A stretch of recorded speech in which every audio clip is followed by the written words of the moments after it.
we're going to talk about today. Well, we're going to go back to the late 70s to tell you about a Mego toy line that I think a lot of people have forgotten about. It's Spider-Man and the Incredible Hulk from the Elastic Superhero Collection. I can beat that. You can tie them in a tangle, then see how they unwrangle. You can stretch the legs and arms. It won't do any harm. Watch this. Elastic Spider-Man and Hulk. Spider-Man and the Incredible Hulk, each sold separately from the Elastic Superhero Collection. By 1979, Mego toys were feeling the hurt from the toy line that they turned down, Star Wars. Not only was Kenner dominating the boy toy aisles with the Star Wars toys, they were having a huge success with another toy line called Stretch Armstrong. Mego saw the success of this Stretch Armstrong line and thought, hey, we've got the rights to superheroes line from DC and Marvels and more. Wouldn't it be great to put this Stretch Armstrong technology into our own toy line? And that's exactly what they did. The Elastic Superhero Collection, each sold separately. Elastic Plastic Man. You can tie him in a bind and watch as they unwind. Elastic Superman. You can pull him, you can bend him, even have a tug of war. Elastic Batman. No matter how you stretch him, make him coming back for more. Elastic Plastic Man, Elastic Batman, and Elastic Superman, each sold separately by Mego. Now they did other elastic stretch figures besides just the superheroes from DC and Marvel. They did some like Mickey Mouse, Bugs Bunny, and more.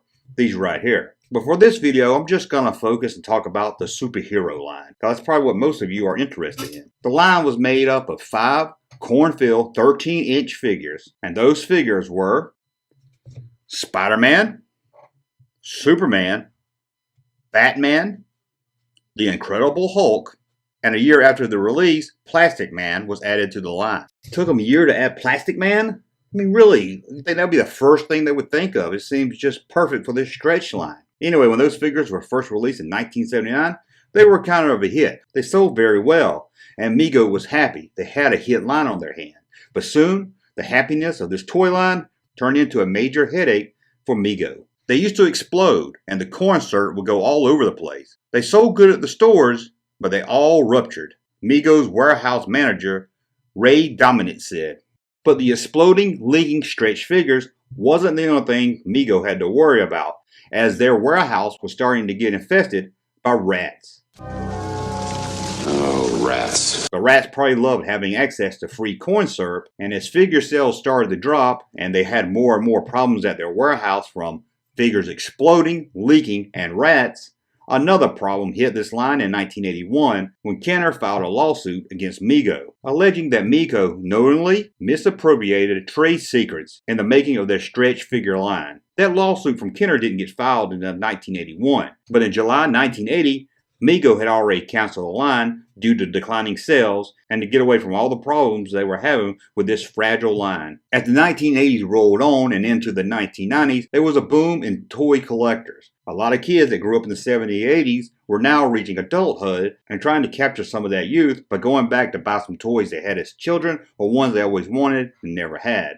And the Mego line was a popular line to collect, from Star Trek Mego, Superhero Megos, Planet of the Apes Megos, and more. However, this elastic line of figures was overlooked by toy collectors in the 90s. A lot of collectors were scared to buy anything from this line because, again, it was so fragile. Unlike the Stretch Armstrong that you could stretch and stretch and stretch with no problems at all, these Mego figures would bust and rip with a few stretches. Not only that, just being in the box, these things would explode, leak, or rip.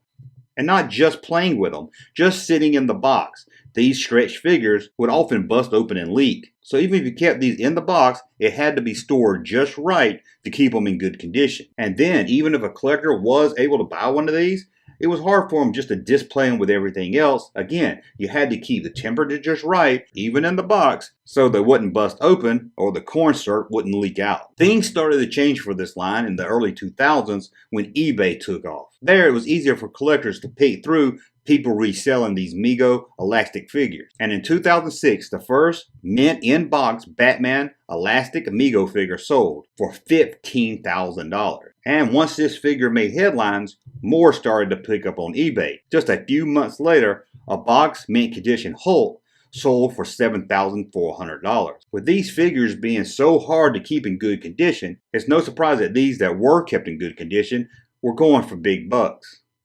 I mean, think about it. You had to buy these toys back in 1979 or 1980 and keep them in good storage. It wasn't like the Star Wars figures or other Mego figures that people would find in their grandparents' attic in the 90s and the 2000s to resell. These had to be taken care of from the moment you got them at the store. And loose ones that's been played with, chances are they were busted really quickly. But I don't really hear much talk about this line, so I figured you guys would like to learn more about them if you didn't know. So let me know in the comments below, did you have any of these stretch toys? Did you remember them? Did they bust in your hands when you and your friends stretched it?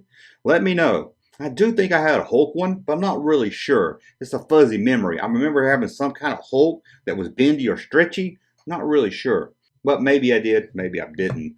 It's hard to tell, it's been so long ago. Anyway, I want to thank you for watching. Be back very soon with a whole new video. And until then, we will talk again.